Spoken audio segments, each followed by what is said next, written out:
Good morning दोस्तों, my self it is Jadhav sir from super excellence academy. So आप सबका स्वागत है हमारे चैनल में सुपर एक्सलेंस एकेडमी में। सो आपने पहला जो चैप्टर लिए थे जिसका नाम था reproduction in lower and higher plants, उसका चैप्टर जो है अभी स्किप नहीं किया गया है। जो अपना सिलेबस है बायोलॉजी का वो बहुत बड़ा सिलेबस है, इसके वास्ते अपन यहाँ पर क्या कर रहे हैं कि दोनों भी चैप्टर साइमल्टेनियसली लेने की कोशिश में कर रहा हूँ। आज जो चैप्टर यहाँ पर स्टार्ट किए जाने वाला है जिसका नाम है रेस्पायरेशन एंड सर्कुलेशन। देखिए दोस्तों, रेस्पायरेशन एंड सर्कुलेशन बहुत ही इंटरेस्टिंग ये चैप्टर्स है।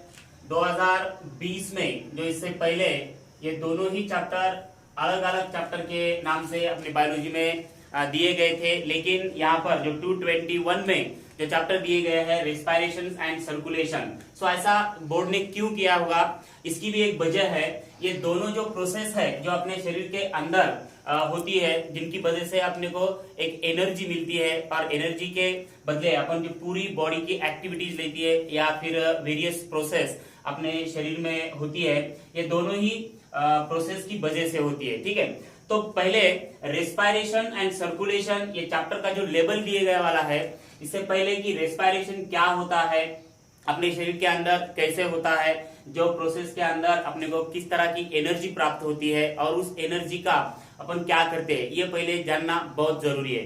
तो दोस्तों पहले समझिए कि रेस्पायरेशन यानी कि क्या।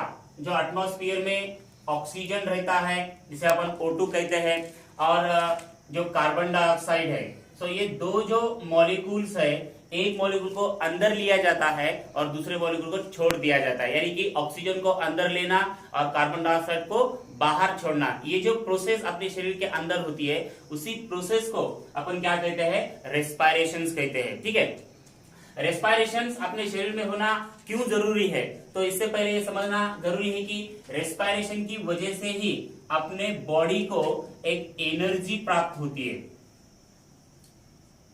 ये पूरी कंसेप्ट अच्छी तरह से समझ लीजिए, आगे जाके बहुत कुछ इस चैप्टर में भी आपने को सीखने का है। ठीक है, तो energy, all living organisms requires the energy to carry out the various life process. ठीक है, तो यहां से अपन पॉइंट आउट करेंगे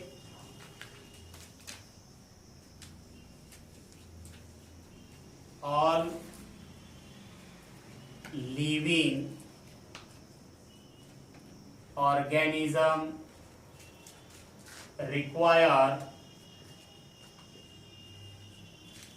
requires energy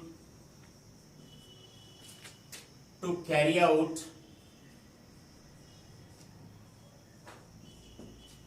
out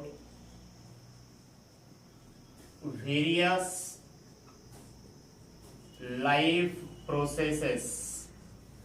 अपने शरीर के अंदर जो अलग अलग तरह की जो प्रोसेस होती रहती है, तो उनमें से कौन सी ऐसी प्रोसेस है जिसकी बदौलत अपने पूरे बॉडी को एक एनर्जी मिलती है, तो दोस्तों वो जो प्रोसेस है वो रेस्पायरेशन है। ऑल लिविंग ऑर्गेनिज्म, किसी भी तरह के लिविंग ऑर्गेनिज्म को अपन यहाँ कंसिडर कर सकते हैं, और पूरे ऑर्गेनिज्म को एनर्जी बहुत जरूरी होती है। किस लिए एनर्जी जरूरी होती है कि उस एनर्जी के बदौलत वो अपने शरीर के अंदर जो अलग अलग प्रोसेस होते हैं, जैसे कि सर्कुलेशन की प्रोसेस हो, रेस्पायरेशन की प्रोसेस हो, डाइजेशन की प्रोसेस हो, कंट्रोल एंड कोऑर्डिनेशन की प्रोसेस हो, इन पूरी तरह प्रोसेस को चलाने के लिए एनर्जी बहुत जरूरी है। और ये जो एनर्जी है अपने को किस प्रोसेस से मिलती है, तो प्रोसेस का नाम क्या है, रेस्पायरेशन है। ठीक है, इसीलिए पहले ही पॉइंट में आपको बताया गया है कि all living organism requires energy to carry out various life processes. ठीक है, एनर्जी, अब ये जो एनर्जी होती है, energy is stored in the body.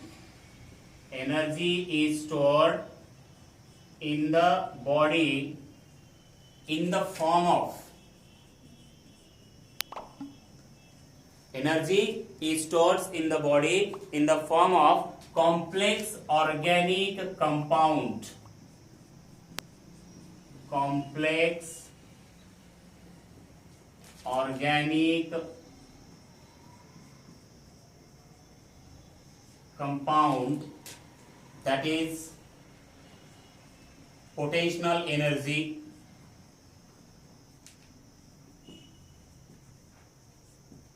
potential energy is not usable form by organism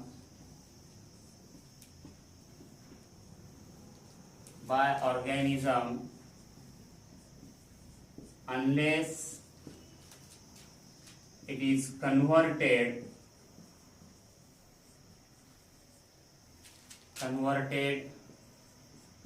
into usable form by the process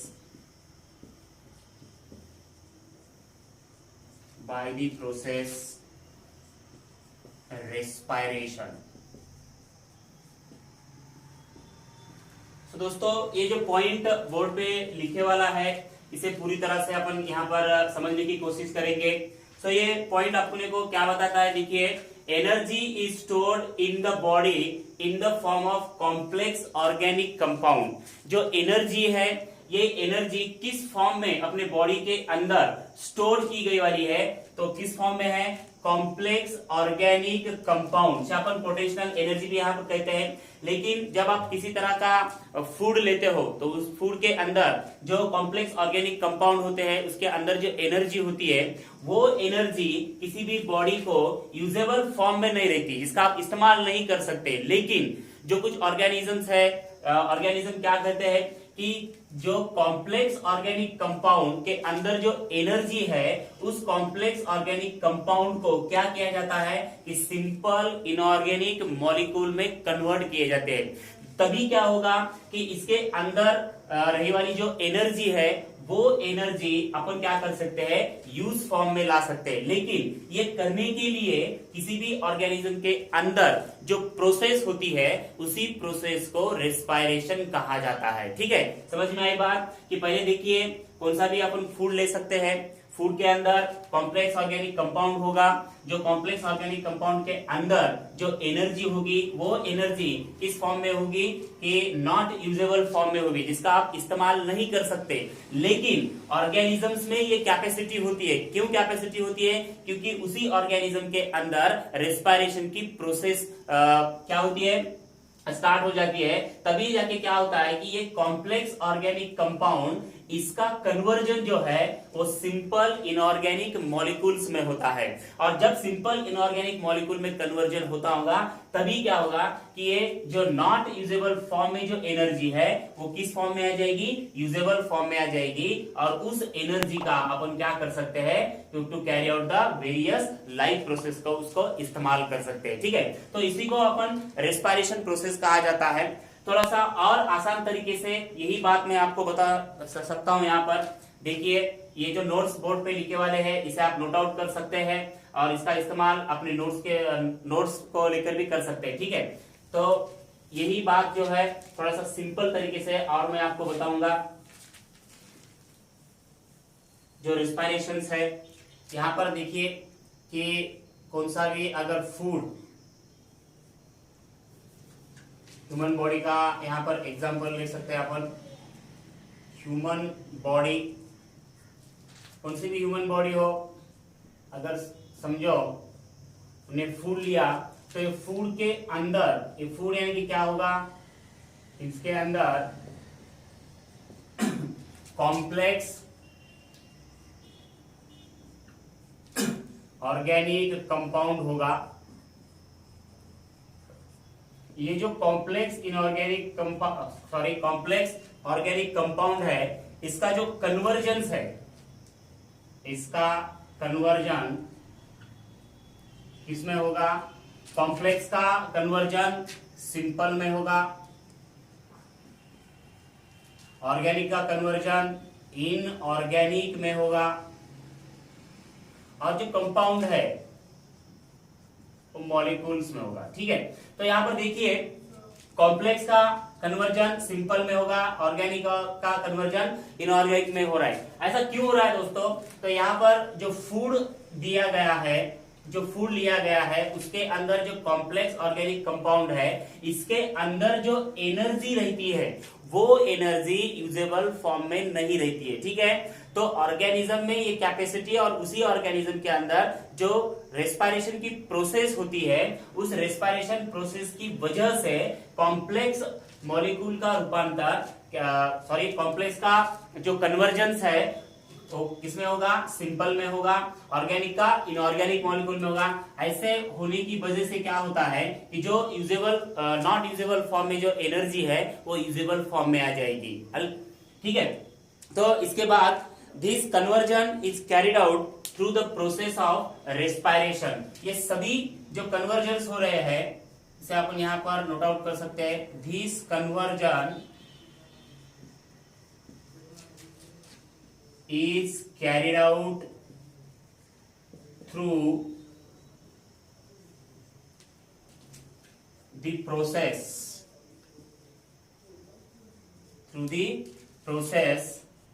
that is the respiration।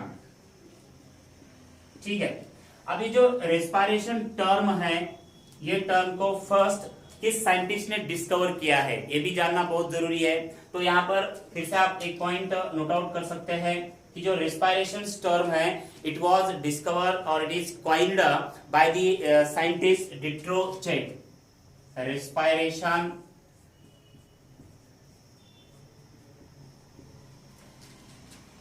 Term is coined by Dutrochet scientist. तो दोस्तों ये MCQ में आपको अगर सवाल पूछा गया हो बोर्ड के अंदर तो तभी ये ध्यान में रखना बहुत जरूरी है कि जो रेस्पिरेशन अपन चैप्टर यहाँ पर स्टार्ट किए वाला है तो उसी रेस्पिरेशन की जो फर्स्ट टर्म्स है वो किस साइंटिस्ट ने अपने सामने लाने की कोशिश की, तो साइंटिस्ट का नाम जो है वो डिट्रोचेट साइंटिस्ट है। ठीक है, तो अच्छी तरह से यहाँ पर आपको समझ में आया होगा कि रेस्पिरेशन प्रोसेस के अंदर मानवीय शरीर के अंदर क्या होता है कि ह्यूमन बॉडी है, ह्यूमन बॉडी जब फूड लेती है तो उस फूड के अंदर कॉम्प्लेक्स ऑर्गेनिक कंपाउंड होता है जिसका कन्वर्जन सिंपल इनऑर्गेनिक मॉलिक्यूल में होता है। ये सारी चीजें होने के लिए एक बहुत ही बढ़िया प्रोसेस अपने शरीर के अंदर होती है, उस प्रोसेस को भी रेस्पिरेशन कहा जाता है। और जो रेस्पिरेशन की टर्म है वो टर्म जो साइंटिस्ट ने कॉइन की है उस साइंटिस्ट का नाम है डिट्रोचेट साइंटिस्ट। ठीक है, तो दोस्तों यहाँ पर देखिए कि जो रेस्पिरेशंस है वो रेस्पिरेशन की डेफिनेशंस दी गई है, इसकी डेफिनेशंस भी जानना बहुत जरूरी है। जो ओवरऑल रेस्पिरेशन की रिएक्शंस है वो भी जानना बहुत जरूरी है। यहाँ पर अपन इसके बाद रेस्पिरेशन की डेफिनेशंस लेंगे।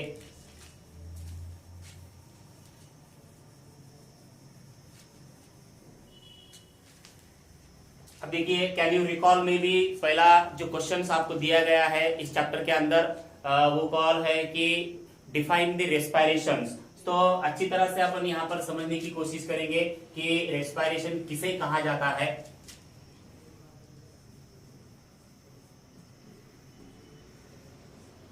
तो रेस्पिरेशन सबसे पहले बहुत ही आसान ये प्रोसेस है, अच्छी तरह से इसे आप समझ में लेंगे। ठीक है, मैं अच्छी तरह से समझाऊंगा भी। तो पहले रेस्पिरेशन की डेफिनेशन में क्या बताया गया है कि it is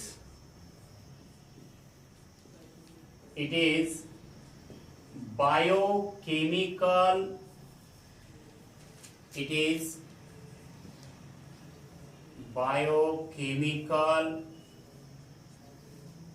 process. It is biochemical process of oxidation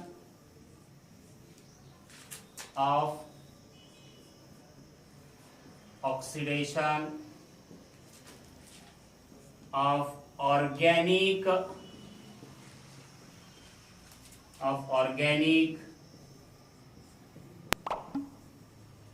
compound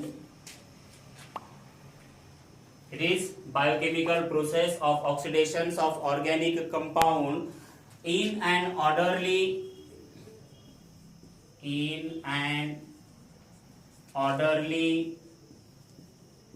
manner for the liberation of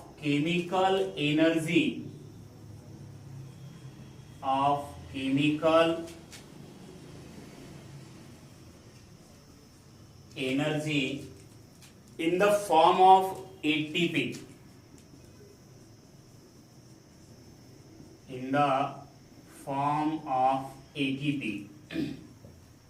अब देखिए दोस्तों, इसे हम अच्छी तरह से समझ में लेंगे, ठीक है, कि पहले रेस्पिरेशन प्रोसेस को क्या कहा गया है कि it is a biochemical process कहा गया है, ठीक है। सो इसे बायोकेमिकल प्रोसेस क्यों कहा गया है, इसे पहले अच्छी तरह से समझ में लीजिए कि बायो, यहाँ पर जो वर्ड्स अपने को दिया गया है, बायो यानी कि क्या, बायो का मतलब यहाँ पर क्या ले सकते हैं अपन, लाइफ ले सकते हैं। तो किसी भी लाइफ के अंदर ये प्रोसेस अगर होती होगी तो उसे बायो प्रोसेस कहा जाता है, ठीक है। लेकिन ये बायो प्रोसेस हो रहा है, लेकिन इसमें कौन सी रिएक्शंस हो रही है, केमिकल रिएक्शंस हो रही है। सो इसकी वजह से इस प्रोसेस को बायोकेमिकल प्रोसेस कहा गया है, ठीक है। अब इस प्रोसेस के अंदर क्या हो रहा है, जो ऑर्गेनिक कंपाउंड है उस ऑर्गेनिक कंपाउंड का ऑक्सीडेशन हो रहा है। ऑक्सीडेशन अपने को मालूम होगा कि ऑक्सीडेशन यानी कि क्या, the addition of oxygen and remove of the hydrogen atom, that process is called as the oxygen. So ये oxidation, that process is called as not oxygen, oxidation, ठीक है। तो ऑक्सीडेशन है, वो ऑक्सीडेशन किसका हो रहा है, कि ऑर्गेनिक कंपाउंड का हो रहा है। लेकिन ऑर्गेनिक कंपाउंड का जब ऑक्सीडेशन होता होगा तो वो ऑक्सीडेशन किस तरह से हो रहा है, स्टेप वाइज हो रहा है, इन एन ऑर्डरली मैनर यहाँ पर कहा गया है। स्टेप वाइज अगर ये ऑक्सीडेशन होता होगा, जिसकी वजह से यहाँ पर क्या हो रहा है कि जो केमिकल एनर्जी है, ठीक है, जो केमिकल एनर्जी है एटीपी के अंदर, एटीपी के फॉर्म में क्या हो रही है, लिबरेशन हो रही है, रिलीज हो रही है। ये पूरे प्रोसेस को क्या कहा गया है, रेस्पिरेशन कहा गया है। आसान तरीका है इसे समझ में लेने का, ठीक है, कि पहले इसे क्या कहा गया है, it is a biochemical process of oxidation of the organic compound in an orderly manner for the liberations of chemical energy in the form of ATP molecules, ठीक है।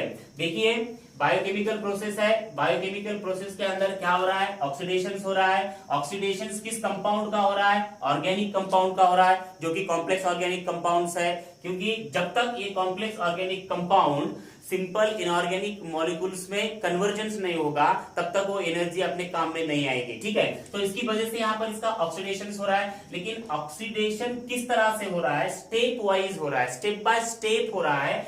जब भी जाके क्या होगा कि उसके अंदर जो एनर्जी स्टोर हुई वाली है वो एनर्जी वहां से रिलीज होगी, और रिलीज होकर जो केमिकल एनर्जी यहाँ पर रिलीज हो रही है वो केमिकल एनर्जी किसके अंदर स्टोर हो जाएगी, एटीपी मॉलिक्यूल के अंदर, ठीक है। So the chemical energy in the form of ATP molecules, ठीक है।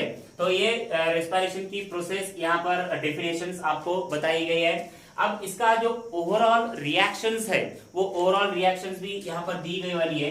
देखिए दोस्तों, एग्जांपल देना बहुत जरूरी है, एमसीक्यू में भी ये ओवरऑल रिएक्शंस आपको पूछी जा सकती है, ठीक है। ये समझ में लीजिए कि अब ये रिएक्शन के मतलब आप बहुत अच्छी तरह से ये प्रोसेस को और भी समझ सकते हैं। तो रिएक्शन पहले देखिए, C6H12O6 plus 6O2 that gives 6CO2 plus 6H2O plus 686 kilo calories, 38 ATP molecules.